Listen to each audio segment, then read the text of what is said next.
It's not about how loud or fast you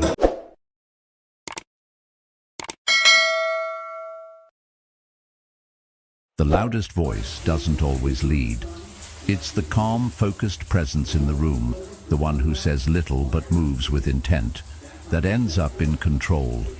In a world that never stops talking, there's something powerful about the person who knows when to stay quiet. They're not avoiding the spotlight. They're sharpening their edge. They're watching, calculating, holding their fire until it actually counts. That's not weakness. That's real strength. And in today's world, that kind of control is rare. We've been trained to think we need to speak up, prove ourselves, show everything we're working on. But the truth is, the more you explain, the more you lose your edge.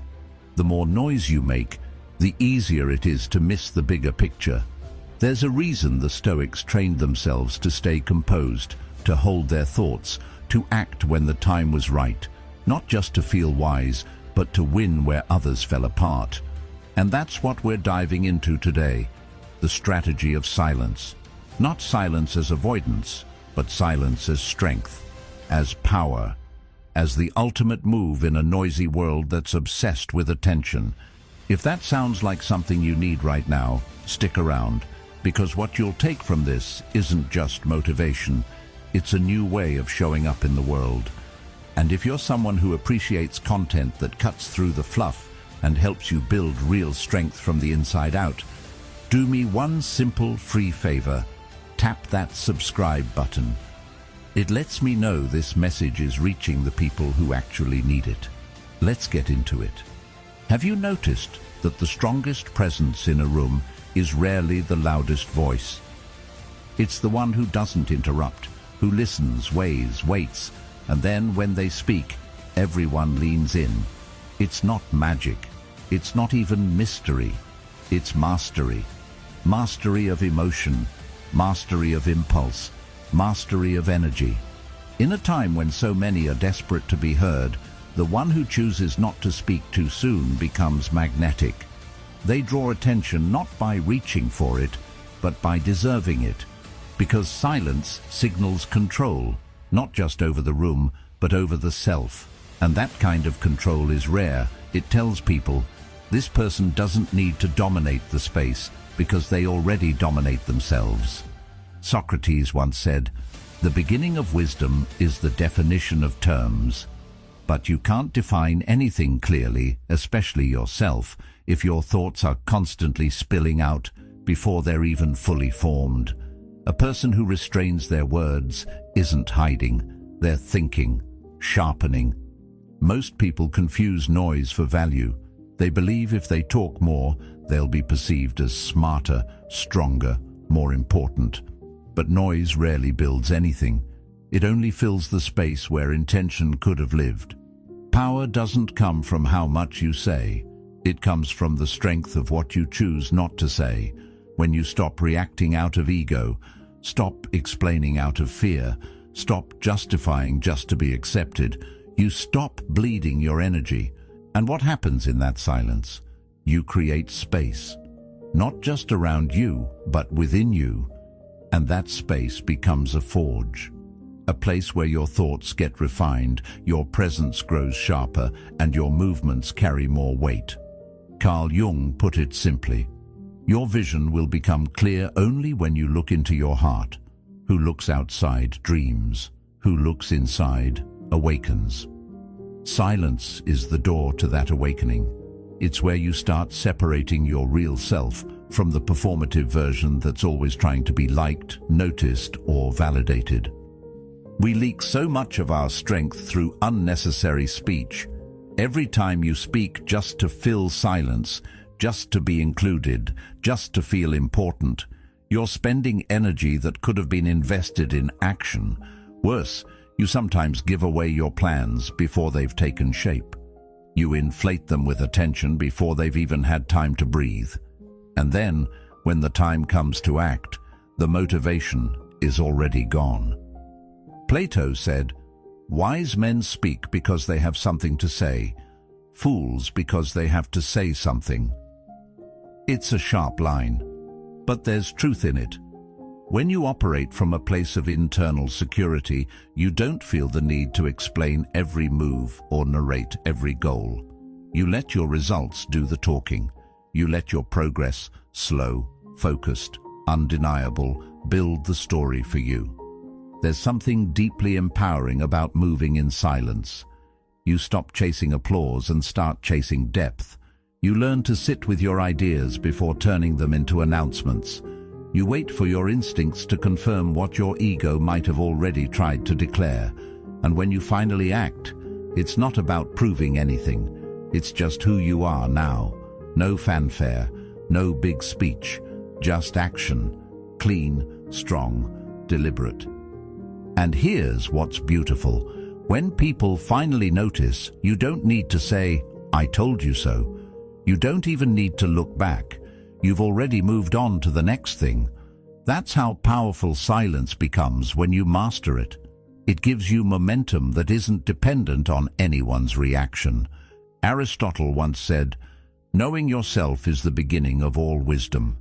But that kind of knowing doesn't happen in noise. It happens in stillness, in reflection, in moments where you don't feel the need to defend or declare anything. Because when you're not busy performing, you start listening. And when you start listening, you start learning about others, about your environment, and most importantly, about yourself. That's when you stop being reactive. You become strategic. You stop saying, "Here's what I'm going to do," and start asking, "What actually needs to be done?" And you do it, quietly, fully, without wasting words. When you talk about a goal, your brain gives you a hit of satisfaction, as if you've already done the thing. The applause comes early, the reward feels real, and because you've already tasted the praise, the hunger to actually follow through starts to fade. That fire, that edge, it dims, not because you can't do it, but because you already felt like you did. And that's a trap more people fall into than they realize. Good intentions, loud announcements, but very little to show for it later. So instead of announcing your next move, build it in silence. Let your effort speak before your voice ever does. When you talk, make it count. Speak only when it adds something real, something strong, something necessary. Otherwise, keep your focus locked in and your mouth closed. That silence, that's not weakness. That's your strategy. That's your advantage. Think of a master chess player. They don't rush. They don't get emotional. They don't try to show off. They study the board, read the room, calculate the patterns. They wait. And then, with one quiet, precise move, they flip the game. Not because they moved first, but because they moved right. That's what silence gives you. Space to think clearly, space to move wisely. This kind of discipline isn't passive. It's actually the most active mindset you can carry. It takes strength to hold your ideas close, to work without clapping for yourself, to build quietly while the world watches someone else. Silence isn't sitting back. It's being deeply involved, but with a kind of energy that doesn't leak. It's like aiming before firing instead of shooting wildly and hoping something lands. Carl Jung once said, "Who looks outside dreams. Who looks inside awakens." You can't build anything meaningful if your energy is always pointed outward, toward other people's opinions, toward empty praise, toward the need to be seen. Silence is the turn inward. It's where you stop reacting and start creating, where you stop proving and start building, when you don't feel the need to broadcast every thought or declare every intention. You take back control. Your focus becomes sharper. Your decisions become more intentional.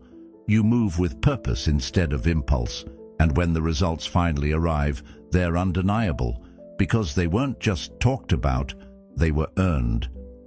Plato believed that the measure of a man is what he does with power, and true power begins with self-control, not just over what you do, but over what you say, over what you reveal. over how much of yourself you give away before the work is done. Every time you speak, you give people a piece of your inner world. So why not wait until it's something worth handing over? This isn't about secrecy or paranoia. It's about energy, focus, direction. The quiet builder will always outlast the noisy dreamer, because while one's talking, the other's stacking bricks. While one's gathering likes, the other's gathering leverage. Silence keeps your goals clean, your vision tight, your mind free of the clutter that comes with over-explaining or oversharing. You protect the seed while it's growing, and when it blooms, when the thing you built starts to show, it doesn't need an introduction. People feel the weight of it. They know something serious has happened, and they'll look back and realize you never even said a word. That's what makes silence powerful. It's the discipline to move without noise, to aim without warning, to build without applause, and to win without needing to shout about it. Because real power never begs to be noticed.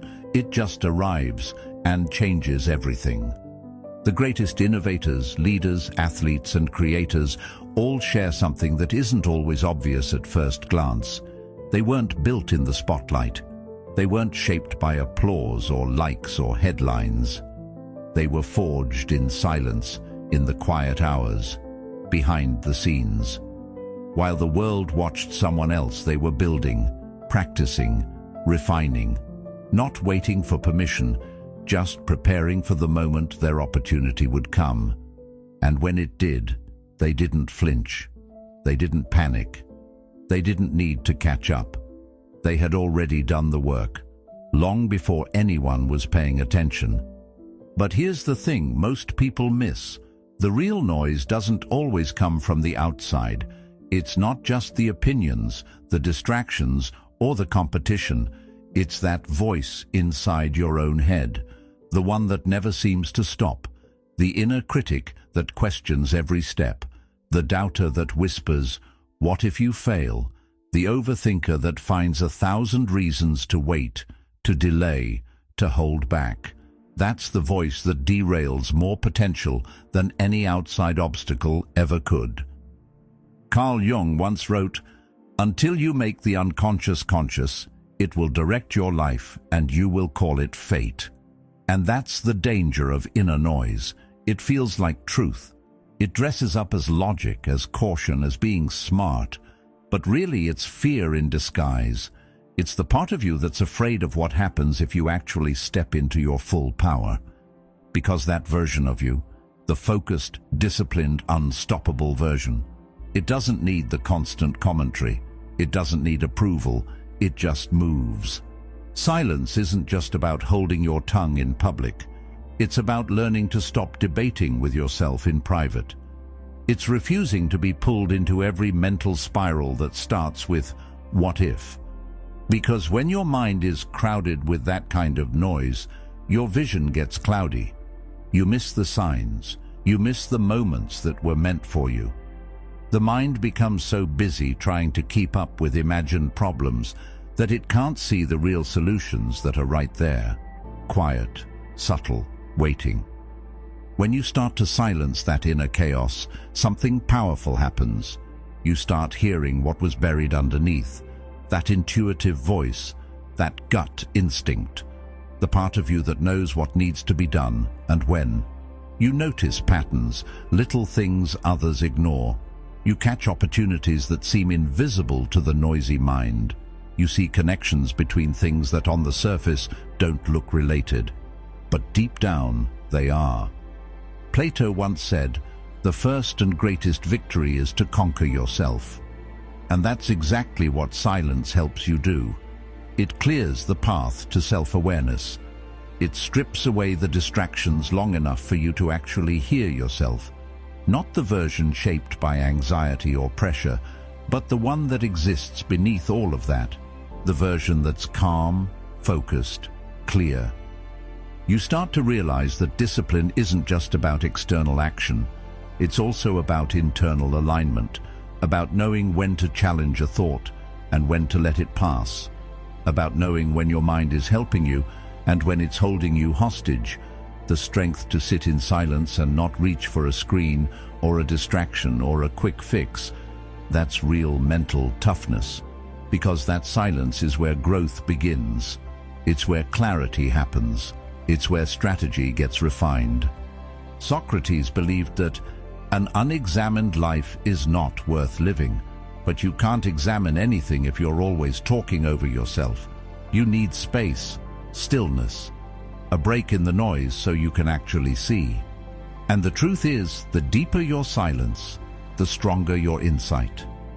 Because clarity isn't loud, wisdom doesn't shout, and the most important realizations in life rarely come wrapped in flashing lights. They arrive like whispers, and if your mind is too loud, you'll miss them. Here's a question. When was the last time you truly sat with yourself in silence? No music, no scrolling, no distractions, just you, your thoughts, and the uncomfortable clarity that shows up when you stop running. It's not easy. Most people can't sit still because when the noise dies down, their insecurities surface. But that discomfort, that's your edge. If you can face it without flinching, you've just built a kind of strength that no external noise can touch. It's not about becoming cold or detached. It's about developing the kind of composure that doesn't crumble under pressure. Being unmoved doesn't mean you don't feel. It means your feelings don't own you. That pause between stimulus and response, that's where your power lives. React less, respond better, because reaction is impulsive, response is intentional, and that's the space where real influence begins, not from force, but from calm control. Leadership, in its truest form, isn't about volume. It's not about having the last word or speaking the most often. It's about presence. It's about the energy you bring into a room before you even say a word. The silent leader doesn't demand attention. They command it. Not through noise, but through clarity, through stability, through stillness. People feel it. They lean in. Not because you raised your voice, but because when you do speak, it's clear that you've thought before talking. That kind of influence can't be faked. It's built in silence, in restraint, in watching, in reading the room, in understanding the temperature before jumping into the fire. Aristotle said, "He who cannot be a good follower cannot be a good leader." And to follow well, you must first listen well. The quiet leader listens not just to reply, but to understand, to notice what others miss, to fill the gaps no one else sees because they were too busy trying to be heard. And that's the essence of using silence as strategy, not just as a personal discipline, but as a powerful tool in the real world. Think about walking into a negotiation. The room has tension, agendas, egos. Everyone's waiting to prove something. But you wait, you listen, you let the silence work for you. People start filling it, revealing more than they intended. And then, when the time is right, you speak. Not a lot, just enough. But every word lands with impact. That's precision over volume. That's how you flip the game without raising your voice. And it doesn't just apply in business or meetings. It applies to your personal goals, your projects, your growth. How much time gets wasted chasing everything that looks like progress but adds nothing to your path? The scrolling, the comparing, the overcommitting. It's movement, sure, but not momentum. Not all effort is effective. Not all action is aligned. Plato once said, "The excessive increase of anything often causes a reaction in the opposite direction." And he was right. Too much scattered energy eventually creates burnout, confusion, and regret. That's why silence matters. It forces you to choose, to prioritize, to subtract.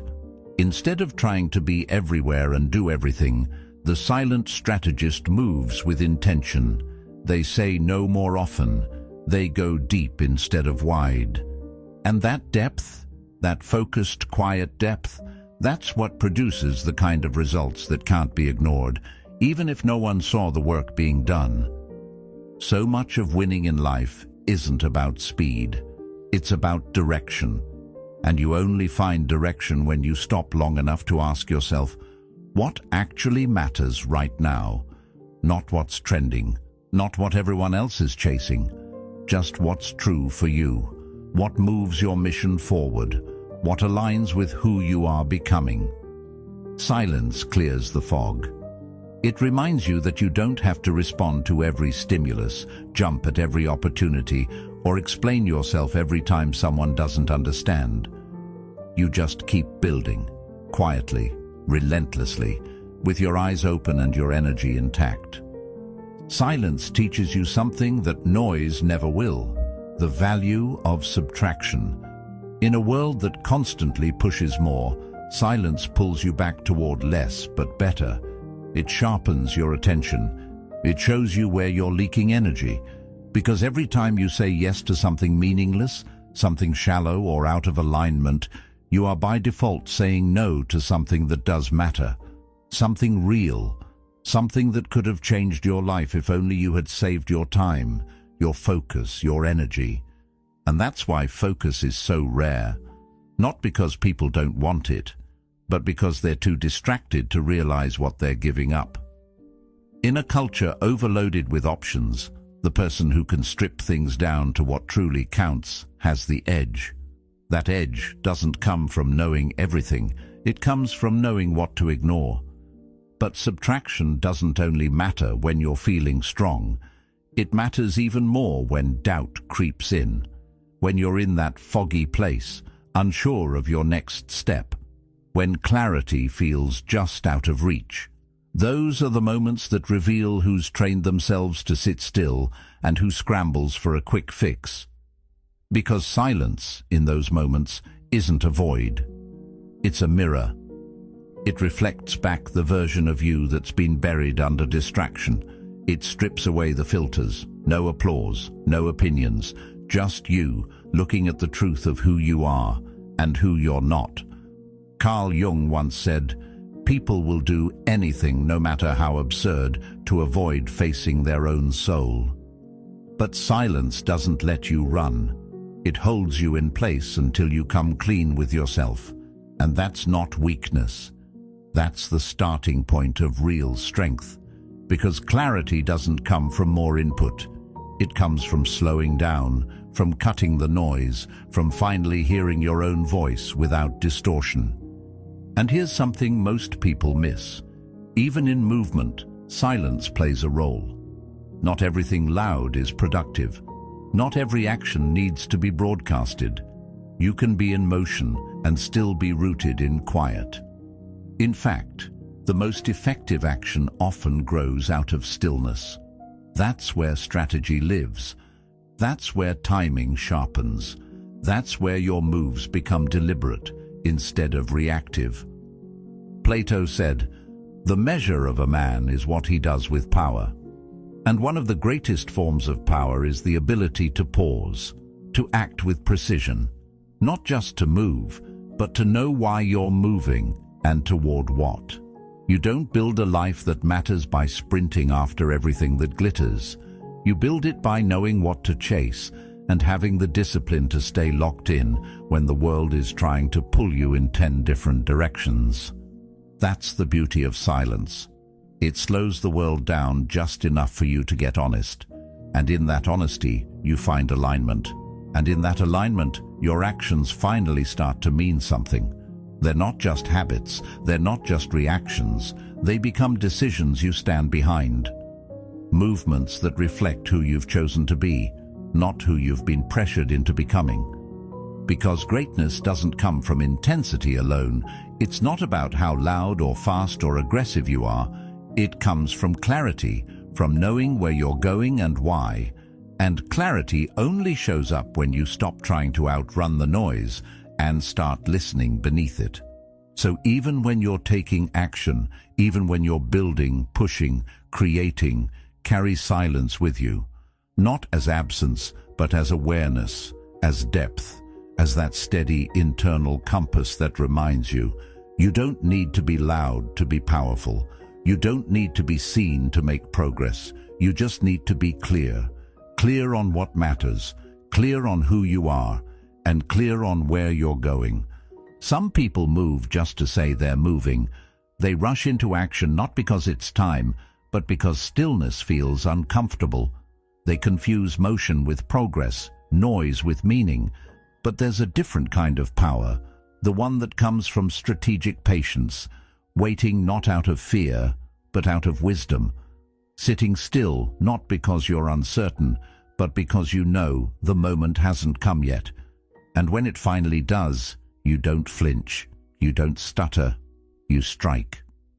That's a different level of discipline. To know how to act is one thing, but to know when, and to wait until that moment, without folding under pressure, that's real strength. Because when you act from a place of stillness, your movement is clean. There's no hesitation, no need to explain it to anyone. You're not looking for approval. You're not asking for permission. You're just ready. And when it's time to go, you go all in. No hedging, no second guessing, no extra commentary to soften the blow or gather applause. You just move with full force, full clarity, full conviction. That kind of action, rooted in silence, refined in discipline, it doesn't just make a dent, it leaves a mark, it lands, and more importantly, it lasts. That's the kind of impact most people miss, because they're too busy chasing attention. They want to be seen, heard, celebrated. But here's the truth. Fame is loud and temporary. It requires constant noise to stay alive. It feeds off attention, and when the spotlight moves on, so does the relevance. But legacy? That's different. Legacy doesn't beg to be seen. It builds while the world is distracted. It grows in the background during the early mornings and late nights when no one's watching. Carl Jung once said, "Your vision will become clear only when you look into your heart. Who looks outside dreams. Who looks inside awakens." And that awakening, the one that drives real, meaningful work, it rarely happens under bright lights. It happens in silence. When you're alone with your thoughts, when you're building without praise, when you keep showing up day after day, even when there's no recognition. That's where legacy starts. Aristotle believed that we are what we repeatedly do. Excellence, then, is not an act, but a habit. Legacy is built from those habits, from that consistency, from the moments that don't make headlines, but form the foundation of something unshakable, something you can be proud of, not because it got noticed, but because it meant something. And when you live like that, focused, patient, grounded, you stop worrying about being remembered. You start focusing on being real, being useful, being true. That's the kind of work that survives trends, outlives hype, and speaks long after you're gone. Because it was never about being known. It was about making something worth knowing. Because the most powerful people aren't remembered for how loudly they spoke. They're remembered for the impact of what they built in silence. Their influence wasn't made through noise. It was carved into the world through consistent, disciplined work that didn't ask for attention but earned respect. They didn't perform for the crowd. They prepared for the moment. And when it came, they didn't need to announce themselves. The world noticed anyway. So maybe it's time to flip the script. What would your life look like if you stopped explaining and started executing? If you didn't need to share every plan, every goal, every move, because you were too busy making them happen? What if you spent less time reacting and more time watching, not watching out of fear or hesitation, but with the steady eye of someone gathering data, patterns, insight? Because sometimes the best move isn't the loud one, it's the informed one, the move that's made at the right time, with the right knowledge and the right intention behind it. Plato once said, "Wise men speak because they have something to say. Fools because they have to say something. And there's something freeing about realizing you don't have to say much. Not because you don't have something to say, but because your focus is somewhere more valuable. On the work, on the vision, on building something that doesn't need constant explanation to matter. And when you stop trying to prove, you make space to prepare. Quietly, patiently, powerfully, you start playing the long game. And that long game changes everything because it's not driven by emotion or impulse or outside noise. It's built from clarity, and that kind of clarity comes from silence, not the kind that hides, but the kind that sharpens. Let your work do the talking. Let your decisions speak for you.